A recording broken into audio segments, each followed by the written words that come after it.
Ave María Purísima, sin pecado original concebida. Libro 3, capítulo 9, la resurrección de Jesús. Tema 2. Los dos tipos diferentes del testimonio de la resurrección. Subtema: la cuestión del sepulcro vacío.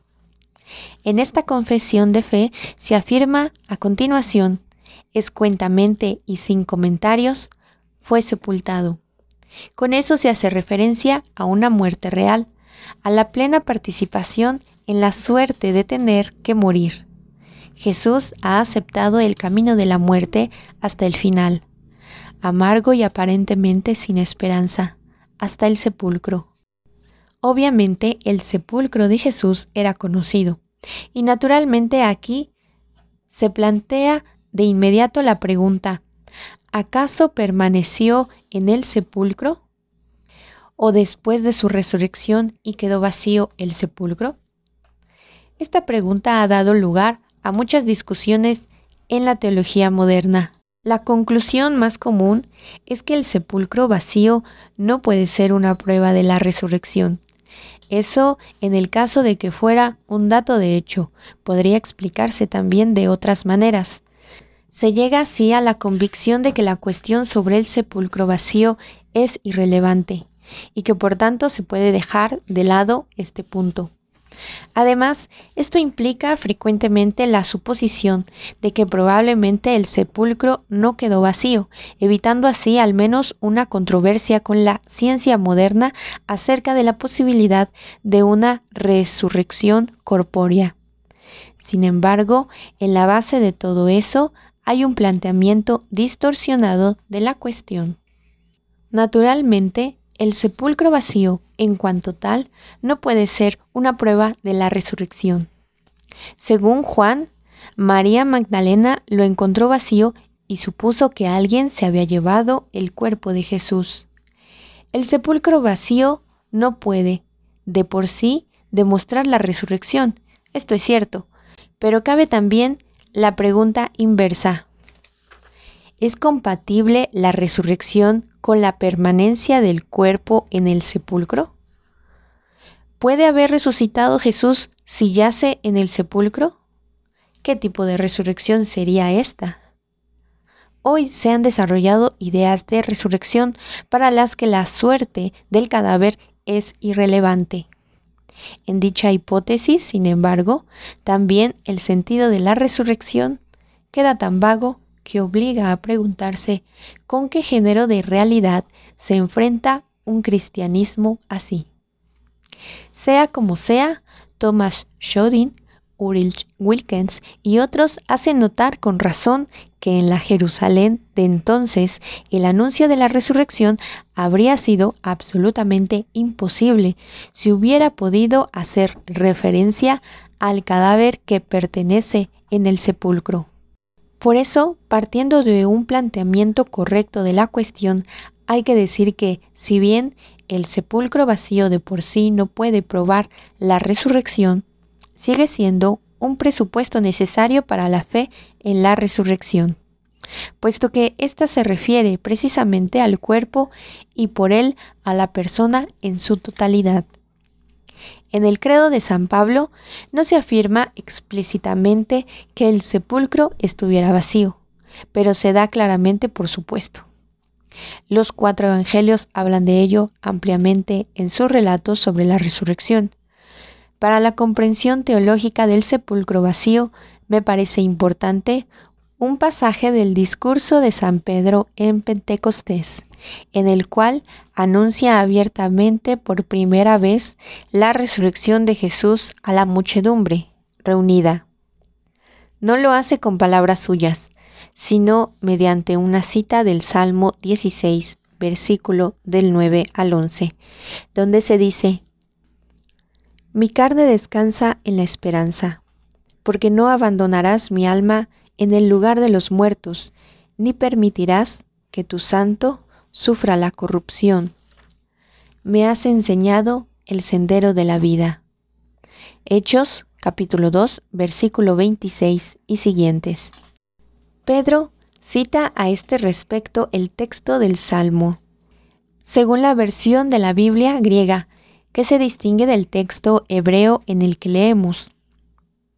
No abandonarás mi vida en los infiernos, ni dejarás a tu fiel ver la fosa. Me enseñarás el camino de la vida. Salmo 16, versículos 10 y siguientes.